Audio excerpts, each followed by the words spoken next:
Hello and welcome to the DRH show. In each episode, I'll be talking with interesting people in the field of psychology, mental health, and well-being. A brilliant guest for today is an expert in the field of mental health, especially in the field of resilience. Dr. Mark Hoelterhoff, welcome to the DRH show. Thank you for having me. Now, I met you at ICPC 2019 in Malaysia, and that was in October, so I pretty much know about your background. But for anyone else who doesn't know about you, could you please tell us who you are, what you do, what's your research area? Sure.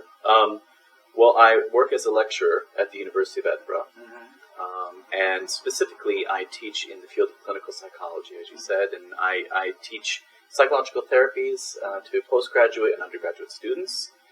In addition to that, as part of my role at the University of Edinburgh, I'll basically focus on teaching and staff development, so I'm very much interested in helping to create an academic community. And so that really ties well into my research area, which is specifically looking at the kind of the field of resilience, but specifically from a strengths-based perspective. And so it's not an area of resilience in which I'm looking at, in a sense, helping people to survive, a mental health issue, or helping people to have to, cope with some significant internal problems or issues that they're facing. It's more about looking at, well, how do people utilize their strengths to thrive and to flourish in life and to really experience kind of a meaningful and purposeful life. So one of the things I'm interested in is that connection between community and specifically the academic community, the role of education, and how that can help to foster that type of flourishing and thriving. So my role at the University of Edinburgh is about really looking at that relationship between staff and students, and how that academic community can bring out the strengths and the best in people. And so that kind of describes what I do in my research, and I'm interested then in the application of that in a few different communities. One is with trauma. So there's a lot of work that has been done on kind of identifying factors that could cause PTSD. But I'm interested in not just the protective factors that help people to negotiate and navigate PTSD, but I'm also interested in the factors and the things that would help them to thrive. So we're interested in something called post-traumatic growth. So this is someone who's experienced something really devastating and difficult, but yet not even just despite of it, but perhaps even because of it, they have grown.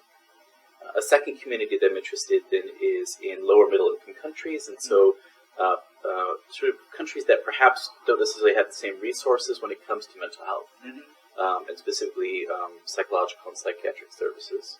So what are some of the factors in those communities that help people to thrive and to flourish? And last but not least is the student and young professional field. There's a lot of work being done right now on burnout, and so I've been part of a study looking at burnout with both radiographers and early career psychologists. And again, it's one of these things where we can focus on the negative, we can focus on, what is it that causes people to want to quit and to leave their jobs. But I also try to turn that around a bit and say, well, what are some of the factors and things that allow people to enjoy their jobs, where they feel engaged and they feel excited? So it kind of all fits together in this big package of resilience and flourishing and thriving. And again, I come from a positive psychology perspective, which just says, of course it's important to look at some of the challenges that we face, but we also want to look at some of the things that inspire meaning and growth and potential in people. Thank you for giving us a comprehensive background of what you do. Now, you mentioned that you were doing research on developing nations. Now, from what I've gathered, you actually carried out a research in Malawi. Yes. Could you please tell us more about that? Sure. So I'm part of a team at the University of Edinburgh called Flourish. And Flourish is a team that has local psychologists and researchers in Edinburgh, but we also have partnered with researchers and academics and mental health professionals in Malawi. And we have, for over really the past year, have been developing partnerships with key stakeholders and people who are interested in taking a look at some of the issues around mental health in Malawi. And so we have done things like, for example, over the past year, I think I've spent 4 or 5 weeks of my life in Malawi, I had spent some time doing a needs assessment in rural Malawi. And for those people who don't know, Malawi is one of the most economically poorest countries in the world. And so I was living in a very rural area. So in a sense, what the poorest place within the poorest country. And again, looking at family needs and child development needs and so on. So that was an initial needs assessment kind of visit. We then began connecting and partnering with people locally in Malawi to say, what kind of research could we do? Because when you're in a place in which there are severe issues and a lack of resources, it can feel very overwhelming. And, I think a lot of times you'll see research in lower middle income countries that describe the breadth and the depth of the problem. But we decided we really wanted to, first of all, understand the problem, but also to begin to start developing a sense of what a network could be in Malawi. And so we engaged in a pretty specific project looking at mental health professionals, people who are in policy, so people who are lawmakers and actually write some of the policies that might support mental health, doing research with academics, and then doing research with community members as well. And again, it was all about trying to get a sense of how do they envision things like mental illness, mental health, mental well-being, and what do they see as some of the causes of the problems, but also what are some of the solutions to those problems. And so that's been a year-long study that the Flourish team at Edinburgh and I have been doing. We're hoping to publish our first paper here very soon about the conceptualization of mental health within Malawi. And then we have a series of papers that have come from this very extensive research project, doing focus groups and interviews and workshops with the 4 groups that I mentioned. And it's been really exciting. And again, for me as someone who wants to see flourishing and thriving, you begin to see some glimmers of hope in a very desperate situation. For example, when I was doing, I had the chance to present at the Blantyre College of Medicine, and we were talking about the research project we did, and some students came up afterwards, which I always love, by the way, because students are very hopeful and kind of have a lot of energy and enthusiasm for what they do, and they were very keen to talk to me about the project we were doing, but they also shared a story in which they were being engaged in local secondary schools and high schools in Malawi, and promoting what they referred to as mental health literacy. And it was just, in a sense, raising awareness around issues around mental health and seeing some real progress. Again, just a small group of people doing a small thing, making potentially a very powerful impact. And so it's exciting. Do you have any plans of extending your works to, because you mentioned earlier that you're trying to focus on developing nations. You're carrying out a project in Malawi. Do you extend to do that in other nations as well? Say, for example, in Southeast Asian countries, or Absolutely. somewhere in Latin American countries. One of the nice things about being part of the conference that you and I met at was that made some connections with local academics and mental health professionals. And again, there's a real desire and interest, not just again in understanding some of the challenges around mental health, but also what can be done about it, and specifically, what is the role of education in potentially making an impact. And so I think there's some networking that's happened there. Of course, we have networking across the globe, really.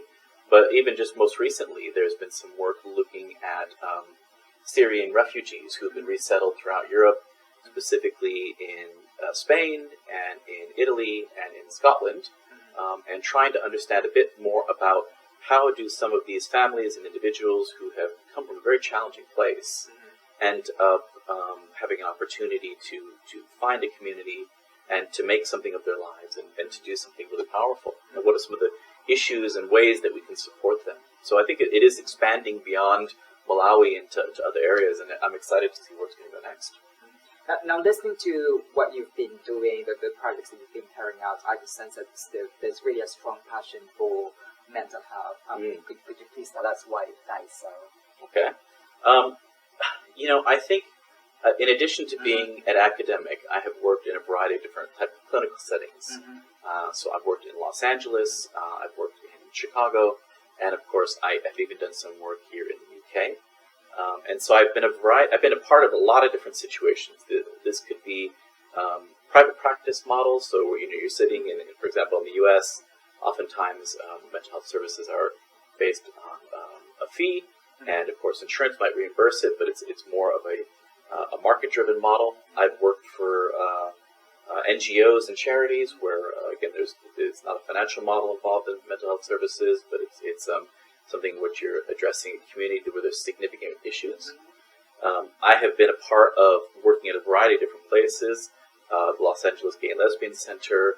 I worked at sort of a youth and family services place within East LA and in Chicago. So I've kind of got a chance to see a lot of different communities. People who, for all intents and purposes, are really struggling financially, socially, and so on. I've worked with people who are, in Hollywood or who are in, executive positions and so on. And the difference between them is actually fairly minimal. Although obviously finances and social pressures and things have an impact on people, what you find is there's some very common elements among people who tend to promote their own well-being, who promote their own sense of mental health. And I found it fascinating that despite the diversity of populations and people, that there were some common themes among people.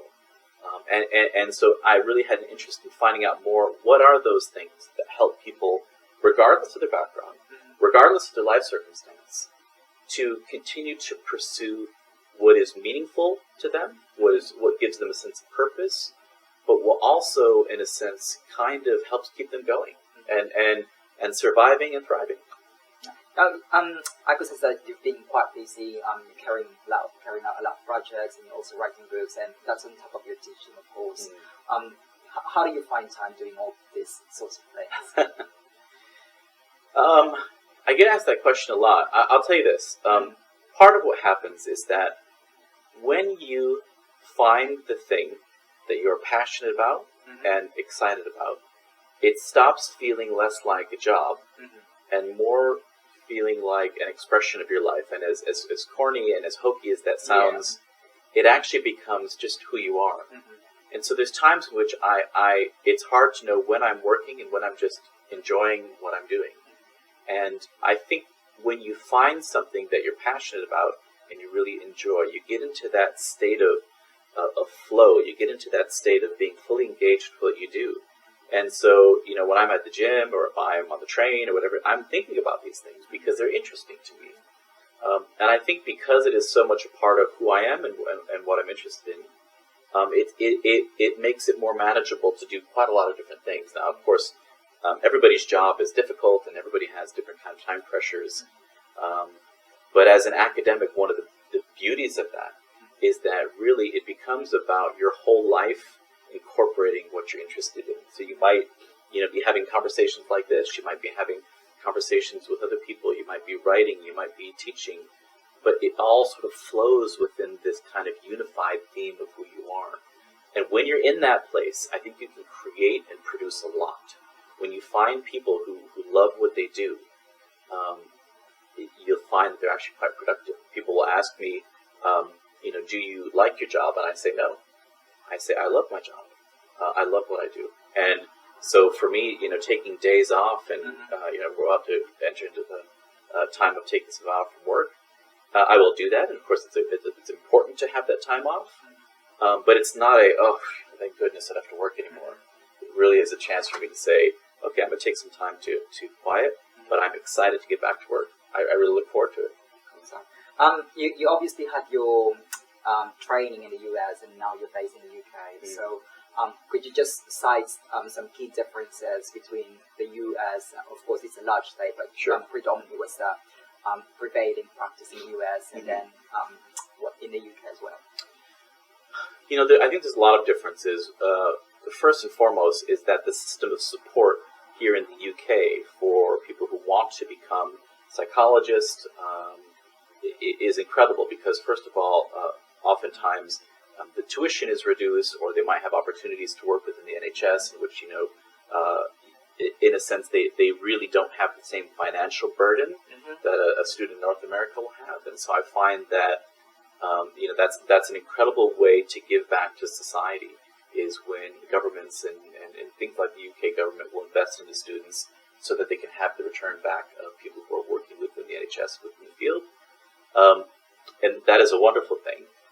the challenge about that then is that because there is such little funding and few spaces on courses, is that there's a significant bottleneck that happens in the UK, in which there are many people who would be interested in working in psychology or mental health, but there's few places, there's limited funding, and so we tend to have this opportunity where we've got loads of people who could do the job, but only a select few who get the opportunity to do it.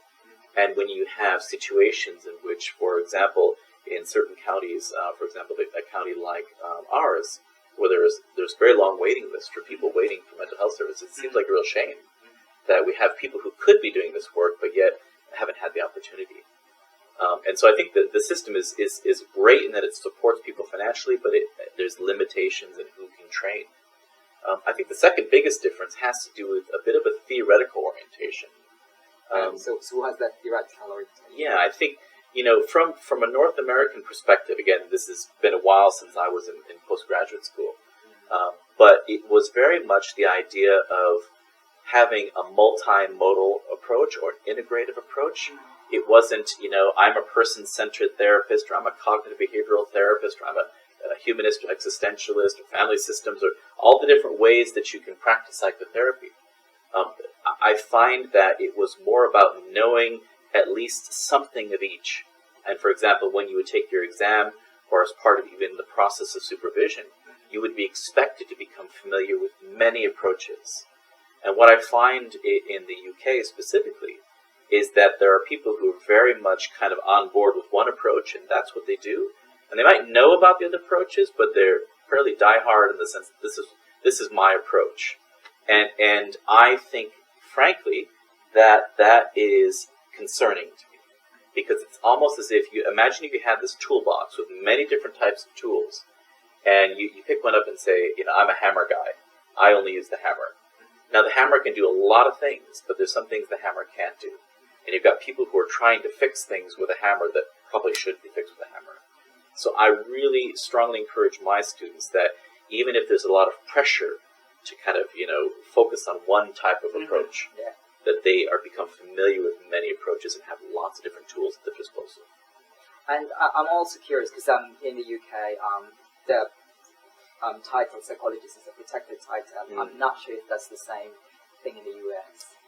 What we have, it is a protected title in the sense that someone who is a psychologist has a license. So here in the UK... So let me correct myself. Okay. It's not a protected title here, in the sense that anyone can call themselves a psychologist, but to call yourself a chartered psychologist, that's one thing, because you have to be accredited by the PPS. Yeah, I think, it's difficult because words like therapist, counselor, psychologist, and so on, in each culture and in different contexts, those can mean different things.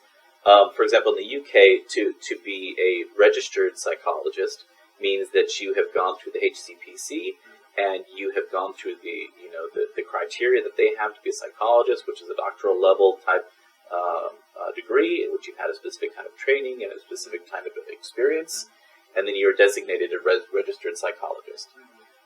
In other countries, that could be master's level and so on. So the titles can get a little confusing, I think, for people. In the States, for example, we have the same thing, which is a doctoral level of protected title, but we don't register per se. You do register with the Board of Psychology, but you also have to get a license to practice. And so each state has its own licensing board, and each state in the U.S., by the way, has different criteria for what can make a psychologist. And so, like comparing the U.S. versus another country is difficult, because actually what we should say is, well, what's it like to be a California psychologist? What's it like to be someone from Illinois or from Florida or from New York or Montana? There's different sort of criteria for what that would require. Yeah, because it's a larger country, so... But what steps should we take to build or maintain our resilience? Because you mentioned that you've been doing a lot of research on resilience. So based from what you've carried out, sure. What tips could we give? The research that I've published so far has predominantly focused on the experience of efficacy. Mm-hmm. And efficacy, this is one of these concepts that has been around for a while, and it sort of has merged and developed. But efficacy, or oftentimes referred to as self-efficacy, is this idea that you have the strengths and the tools and the resources at your disposal to handle any problem that comes your way. And so it's this belief in self. It's not It's not necessarily confidence. It's not even self-esteem. It's just this, I have what it takes to solve this problem. I have the tools at my disposal to handle this issue. And so the research that I have found so far is looking at the role of self-efficacy, specifically in managing some of the impacts of trauma and so on. And again, we find that self-efficacy really seems to be one of these factors that promotes resilience. There's another concept out there that I think is really helpful that kind of encompasses some of the things around self-efficacy, and it's the concept of psychological capital. And sometimes psychological capital is defined as hero, and hero being hope, efficacy, resilience, and optimism. So these are kind of the four pillars of psychological capital. Hope being, of course, that you have a positive aspect and outlook for the future, that you're driven by vision, you're driven by kind of what you want to achieve, so this is sort of a goal-orientated behavior. Of course, efficacy I've just talked about. Resilience, again, having the attributes and the abilities to handle and be challenged by adversity. And then, of course, optimism really is something that has been looked at for quite a while in the research. And what we find is that people who have an optimistic and positive perspective tend to fare better on a lot of different measures around well-being, and even physical health as well. People who tend to be more optimistic also tend to fare better physically. So when you combine these kind of four components, I think you're getting an idea of how people can have this experience of flourishing and thriving in their life. Is that what you call post-traumatic growth, like what you mentioned earlier? So post-traumatic growth, again, is a concept that looks at how do people develop in a positive way following a trauma, and there's many different factors that we examine in that. But of course, issues around hope and optimism and resilience are a part of post-traumatic growth. There's different components that we look at. For example, kind of an awareness of your personal strength, an appreciation of what's meaningful and purposeful in your life, and valuing the relationships that you have, even spiritual changes.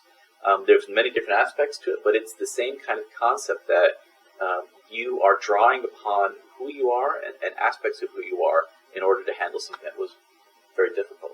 Interesting. Now, talking about resilience, I'm just interested, why is it that some people, they seem to be born with the ability to survive with setbacks in life, whereas there are some people who seem to be, that as sensitive as a butterfly's hymen. So Right. why is that? Well, I think, honestly, there's a few different things. First of all is that, of course, when we look at sort of the neurological data, that there are predispositions to certain experiences for people that could be in regards to their ability to regulate their emotions. It could be everything from their cognitive processing speed to you name it. So there's obviously biological predispositions for certain people to act and behave in certain ways, and there's no doubt about that. The question is, does that answer sort of answer it for everybody? That you're sort of born this way, you're incredibly sensitive, or you have this grit about you. You can handle quite a lot, and it probably is not enough of a picture just to say that biologically people are sort of predestined to have these kind of attributes. When we look at any kind of aspect around biology, we were very interested in the interaction between biology and environment. So even if we talk about it from a genetic point of view, we talk about GXE as being the interplay between genetics and environment. And is it possible that certain environments, certain conditions, certain aspects of someone's life might switch on sort of biological predispositions or suppress biological predispositions? And so it really does seem that certain environments and certain experiences that people have can help set them up for more success. So we can talk about biological predispositions, we can talk about early supportive environments, but also I think that it's an important thing to consider that we also need to think about how we frame some of these things as a society. So if we are teaching children, if we are in a sense, even the conversations that we have around things are predominantly on the negative, predominantly on the problem, and specifically even blaming the problem on factors that are outside of our control. There's this concept that is actually captured within psychological capital, but it's a concept about locus of control. And it's this idea that you have the ability to impact things, and you kind of take your own responsibility, versus believing that something outside of yourself is really in control. I think sometimes as societies, we too put a lot of emphasis on the externals, and we blame things that are outside of our control for our current experience. And of course that is true, but it's not the full picture. There's still that element of what can you do.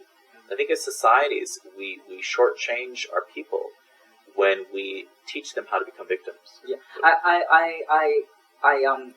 I like what you said about framing. You know, like framing your situation and then finding ways on how you can actually improve yourself. Now, because if I may just share, I grew up in Islam in the Philippines, so obviously my childhood experiences is way different from living in this country. Right. So like, I remember way back in, I think that was like 2013 or 2014, BBC was asking for a picture of a fridge.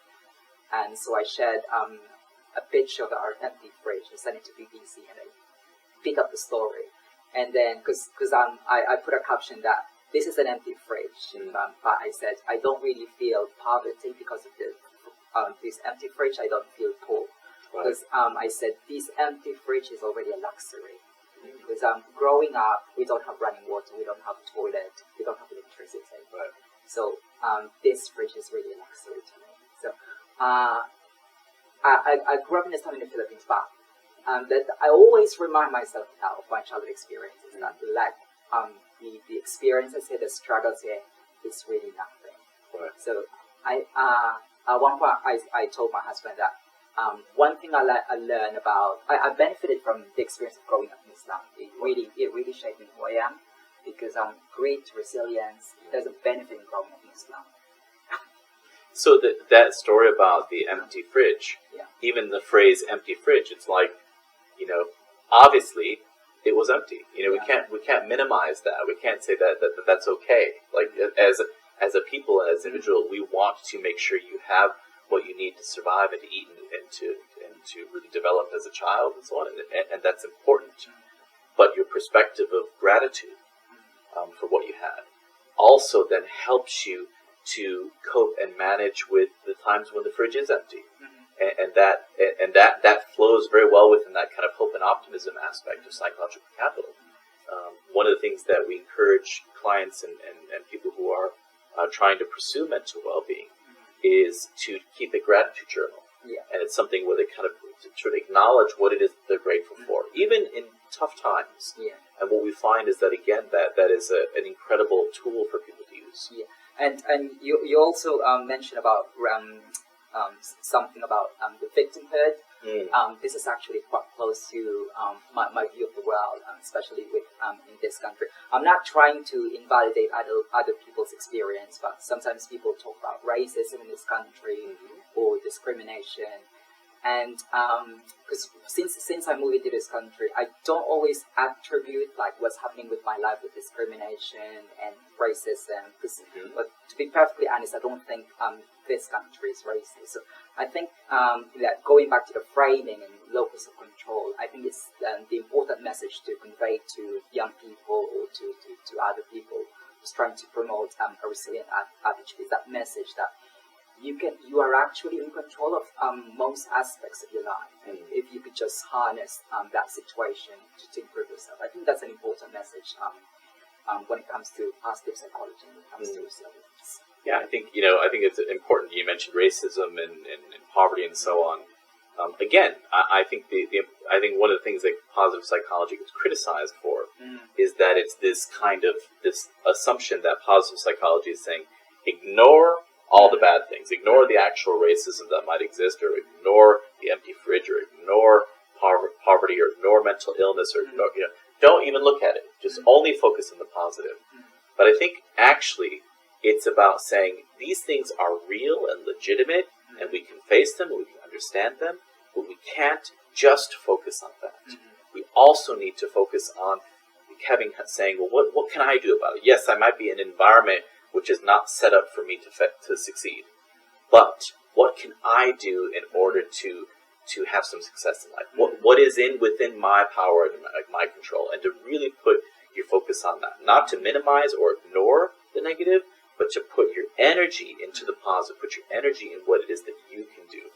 That's really an important message. Now, because we're nearing towards our time, I just want to find out what's the most important thing that you want the public to know about the kind of research that you do. I think the most important thing is that I think that as a field in psychology, we've done quite a lot of work on discovering what is the potential of going, what could go wrong. We have a book called the DSM, and the DSM is really something that is larger than the Bible, which is ways of categorizing everything that's wrong with you. And so anybody can go flip through the DSM and probably find that they fit within one of these categories. Maybe they're not completely there, but they certainly can see elements of themselves in that.